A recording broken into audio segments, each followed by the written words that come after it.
Hello, and welcome to Attached Together, the podcast where we explore all things attachment theory for counsellors, psychotherapists and psychologists. Created by the team at Optima, providers of the Level 5 and Level 7 diplomas in attachment-based psychotherapy. This podcast is your space to deepen your understanding, reflect on your practice, and stay connected to the heart of attachment-informed work. I'm Darren, a person-centred counsellor and an attachment-based psychotherapist in private practice. And joining me today is Jo Oxley, the founder of Optima and tutor of the Level 5 and Level 7 diplomas. Jo is an experienced psychotherapist, counsellor, supervisor and tutor with over 35 years of teaching and tutoring experience. So, whether you're newly qualified, whether you're training, whether you're fully qualified, or simply passionate about attachment, you're in the right place. So, Jo, it's great to see you again. Hi, Darren. Lovely to be with you again. Thank you for having me. Absolutely welcome. It's great to have you back. So, you created the courses at Optima, having trained directly with Linda Cundy, and we've chosen today to speak about theory of mind. Can you maybe tell us, what do we mean when we say theory of mind? Yeah, it's a bit of a funny concept, isn't it? Theory of mind. And I think we learn to think about minds because someone first thought about ours. So we develop our theory of mind, if you like, based on how our experience was with our caregivers or our caregiver. Attachment theory, as we know, was developed by John Bowlby, and then that was kind of expanded by Mary Ainsworth. And we know, don't we, that attachment theory at the heart of it is about safety and proximity seeking to survive. And it's also about emotional regulation through relationships and the internal models that we talked about last time about self and others, and also about how early relational experiences influence later relationships. So we know that attachment theory focuses on relational security and emotional development. But into this mix as well, we've got this theory of mind, or THOM sometimes as it's referred to. I like that. Yeah, a bit of thumb. And we can think about attachment, if you like, as the soil. And theory of mind is one of the plants that grows in that soil. And it really refers to the ability to understand that other people have their own thoughts, their feelings, intentions and beliefs. And what I mean by that is that, you know, that needs to develop because that gets modelled, if that makes sense.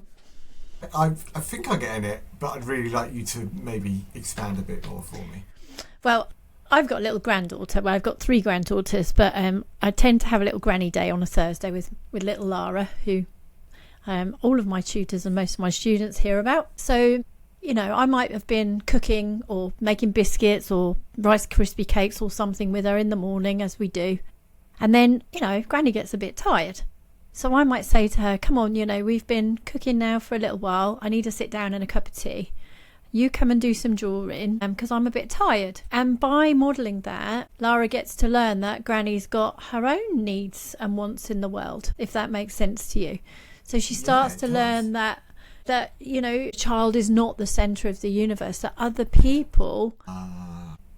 Yeah. Other people have needs, other people have their own mind and their own desires, and the world doesn't revolve around you.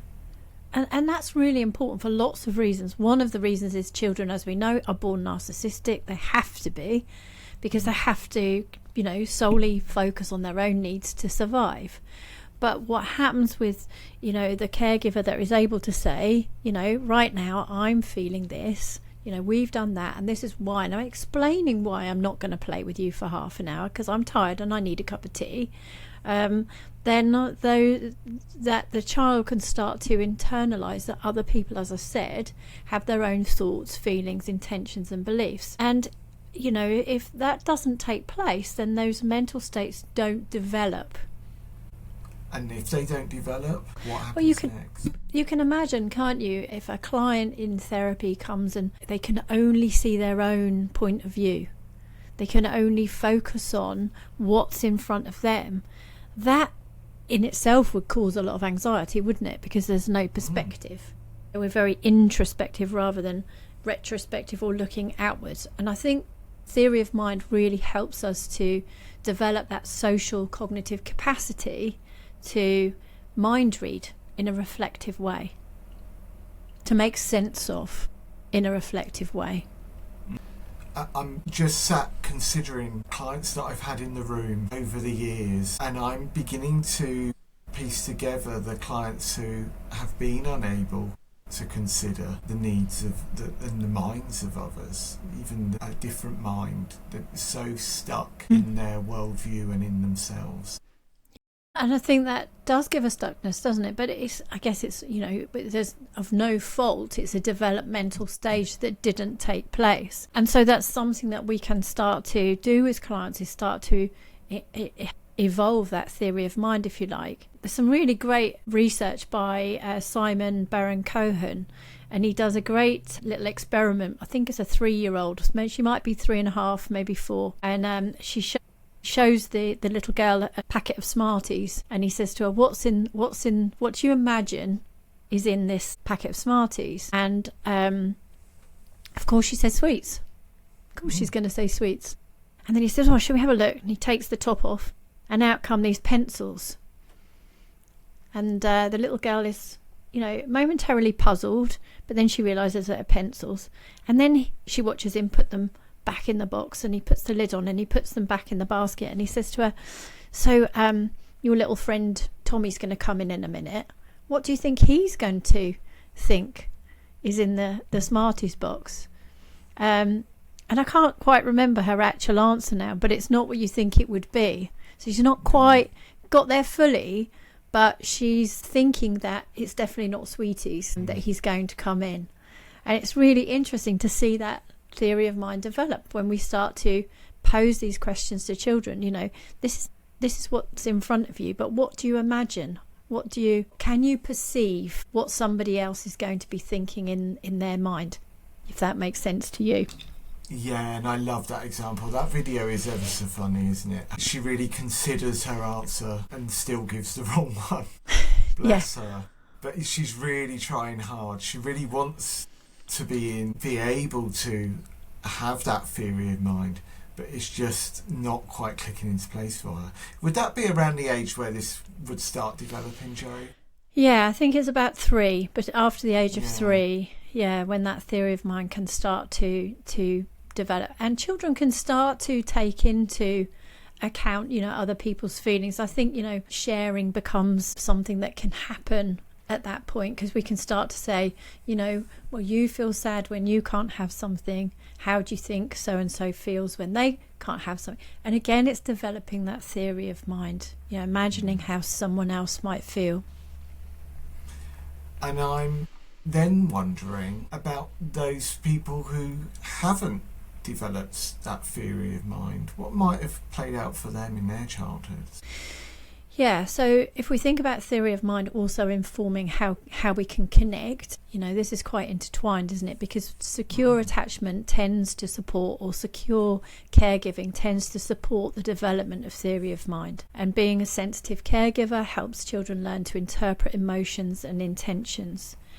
And also that, that reflectiveness, that we can reflect that we are feeling tired, sort of creates a scaffolding for mentalisation. So what happens? Well, there's a great quote actually: what cannot be communicated to the mother cannot be communicated to the self. So we can think about theory of mind, if you like, as 2 minds connecting.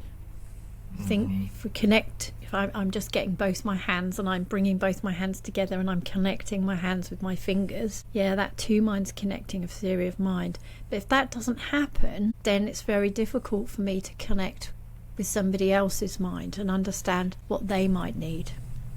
So I've got an image in my mind, and it was seeing your hands come together like that. There's many examples of this, isn't there, of like a mother and baby head to head. Eye contact, fully engaged, loving looks, warm, and so much communication, non-verbal, but it's all there, that love and that interconnection, and that link, you can feel it it's almost like a power between these two individual people that draws them together and creates something more. And that's what I'm picturing as you're speaking about theory of mind, in that connecting with the mother. And then I guess the baby can turn around and look at other people and start to build a connection with them because they've got that skill that's developed. They've got that grounding. Yeah. And it was interesting, as you were talking, your hand was going backwards and forwards. Yeah, I noticed that. What you were kind of almost non-verbally explaining to me with your body language was it really is a non-verbal backwards and forwards. Yes. And what interrupts that backwards and forwards often is anxiety. So if the child is anxious, or the mother is anxious, or the caregiver is anxious, then that can interrupt that backwards and forwards of that non-verbal communication. So I guess then we start to think about theory of mind that relies heavily on the networks in the prefrontal cortex. Now, what do I mean by the prefrontal cortex? Well, Dan Siegel has this great model of the brain. It's called the hand-brain model. So I'm just going to invite all of our listeners to make a fist and tuck their thumb in with their fist. And then sort of turn their hand around so they're looking at the hand, almost like if it was a puppet, it would be almost, facing you. And the bit between the knuckles and the bottom half of the finger, this is what Dan Siegel talks about. This is this prefrontal cortex area, if you like. And this is where all our thinking is done. But what happens with anxiety is where all these neural pathways are all there. It's like a highway. But what inhibits their production, if you like, or how they are developed, is anxiety, cortisol. Cortisol inhibits how the brain develops. And then if we use our hand-brain model again, this is our prefrontal cortex where all our thinking is doing, between the knuckles and the sort of bottom of the top of the nail. When we feel anxiety, if you open your hand out now and make like an L with your thumb, and the thumb represents the amygdala, if you like, or the fear response system, you'll see now the thumb is far away from the knuckles and the fingers. So there is no connection to the thinking brain. I hope that, visually makes sense if you're following along with me. And in order to be able to think things through, to be calm and to have theory of mind, our prefrontal cortex has to be online. So that we can wonder about mind, so that we can hold multiple perspectives, so that we can imagine intentions and we can think things through and we can make sense of things. But we cannot do that while our thinking brain is offline. So in order to come back to our fist brain, if you like, we have to do something to calm the nervous system, to calm what we call in attachment terms the affect. And the way in therapy that we calm the affect is that we can use lots of different methods. One of them could be mindfulness. We could use a visualization with clients to get their nervous system back into a state of thinking.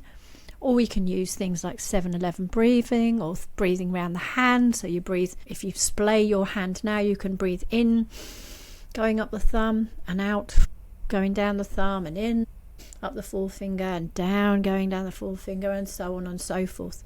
And that also introduces another sense, because whilst we're using a finger to connect and touch up and down our fingers, we're also using touch and feeling that sensation.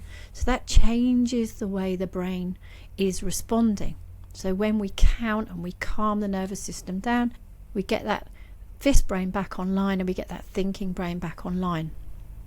So theory of mind is essentially the finger staying online while the thumb is still present. It's thinking with emotion, not thinking instead of emotion, if that makes sense to you. Makes absolute sense, yeah.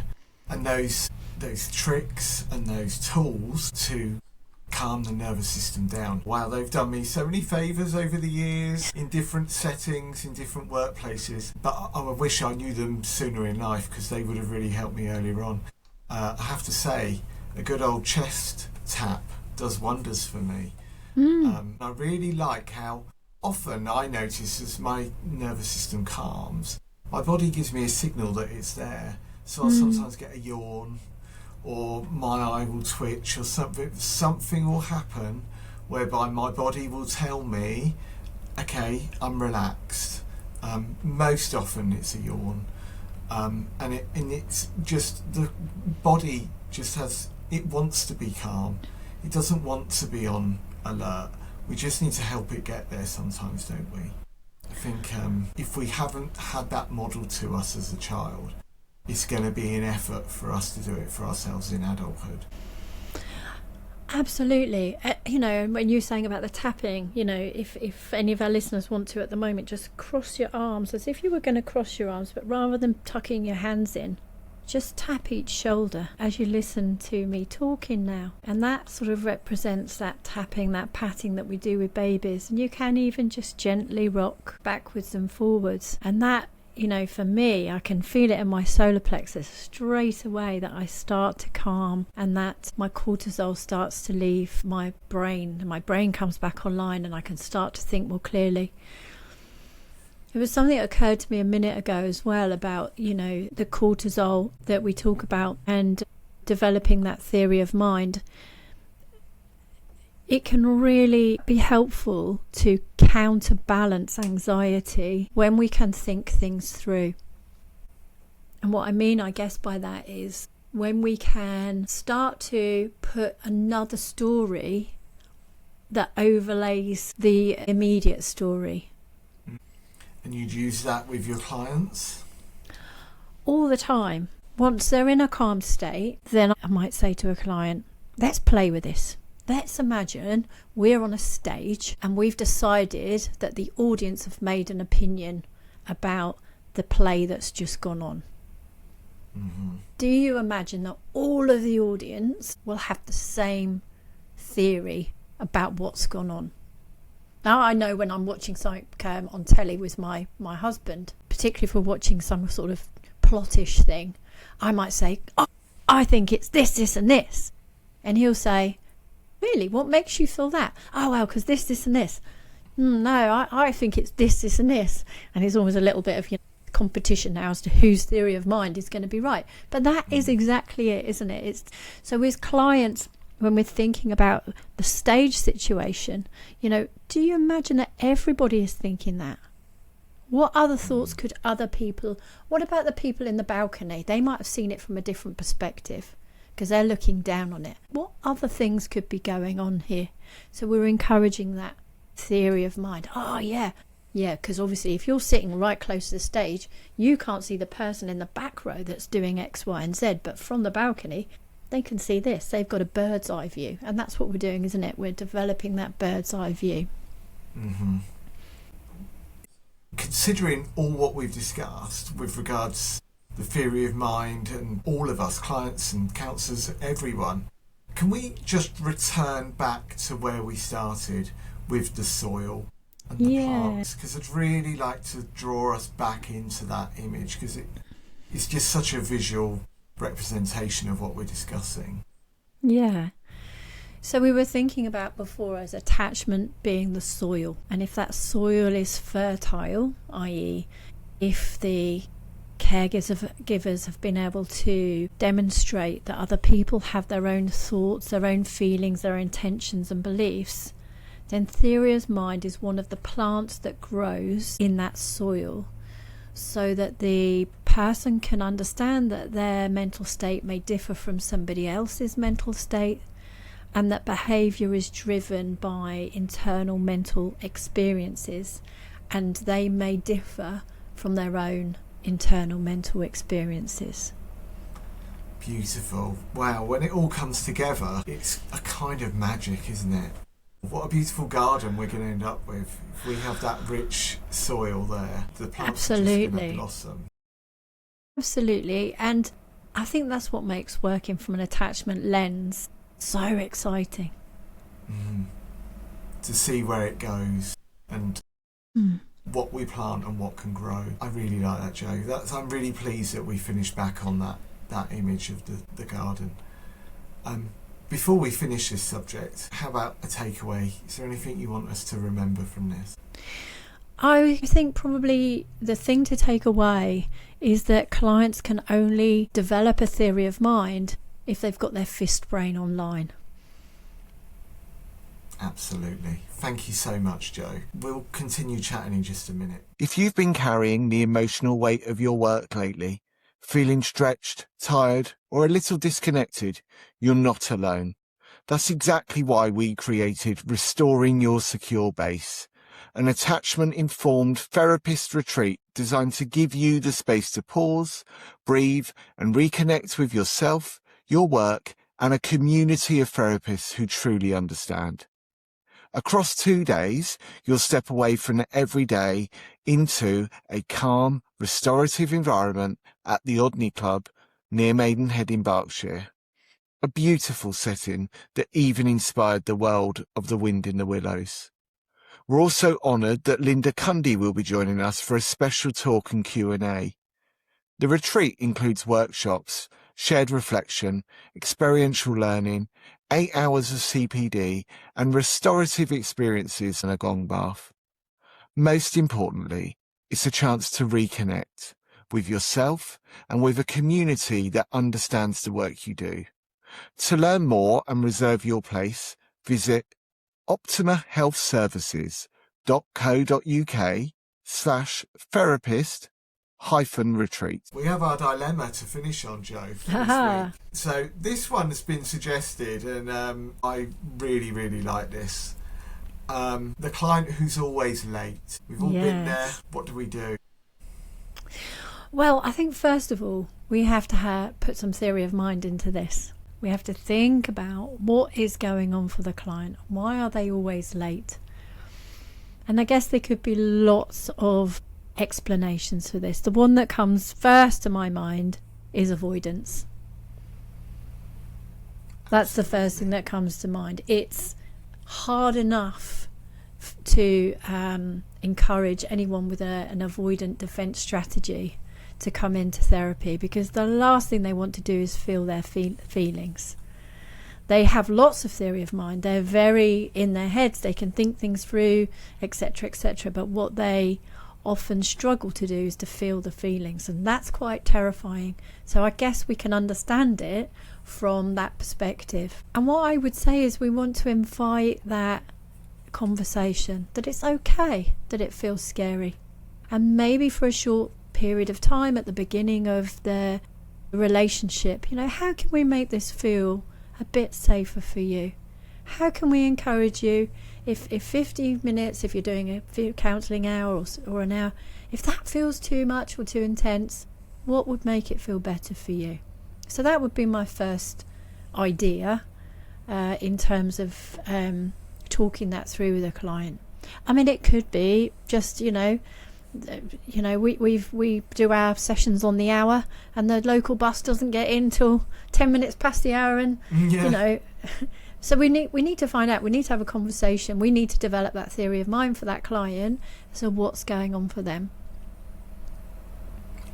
The practicalities are so easily overlooked sometimes. I think that we quite understandably look at life through a therapeutic lens and what might be playing out. Sometimes what's playing out is childcare or buses or roadworks. Yeah, absolutely. And I remember when I started with a new therapist once, I was always late, and that's just because I was busy and I'd overcommit myself, and it took me a few sessions to learn. No, actually, if I'm going to come here, I just need to leave a quarter of an hour earlier. This is something that's a commitment, and I need to be there for it. And it was just very bad at managing my time. And I don't feel that I was avoiding the sessions as so much as caught up in the rest of my life. Yeah. As a busy foster carer who at the time also had a part-time job, I just felt run ragged, and I quickly learned actually with the help of my therapist, that the therapy space itself could be a bit of a rest and a bit of a break. And so by bringing the sessions, by just slowing them down and letting them just be a space rather than interventions to start with, but just a space where I felt comfortable, really settled me into therapy. And I'm always mindful of that experience with others now when I'm in the therapy room. You don't have to rush into therapy. Don't have to start it in the first session. Let's just have a chat and get to know each other. Get to know the space. You're really talking there, aren't you, about a bit like we were saying about getting the hand brain back or the fist brain back online. Yeah. You know, that soothing, soft way into, Yeah, absolutely. Thank you. I'm really pleased that we've had that discussion. I think I found it helpful. It's been quite... it's reminded me of the importance of just allowing the space to be what it needs to be for the client. So that's great. I think that probably brings us to the end of today's podcast. But before we finish, I definitely want to thank Jo for joining us again. Thank you so much, Jo. And if you'd like to learn more about the Level 5 and Level 7 diplomas in attachment theory and attachment-based psychotherapy, you can find full details at optimahealthservices.co.uk. Our next courses start in September, don't they, Jo? And we were looking at numbers earlier on. They are filling up, so if you are interested, please do look us up. Thanks for listening to Attached Together. It's been great to have you with us, and we'll see you next time. And now you can claim your free CPD certificate. You can either go to our website or look at the show notes and you'll find the link.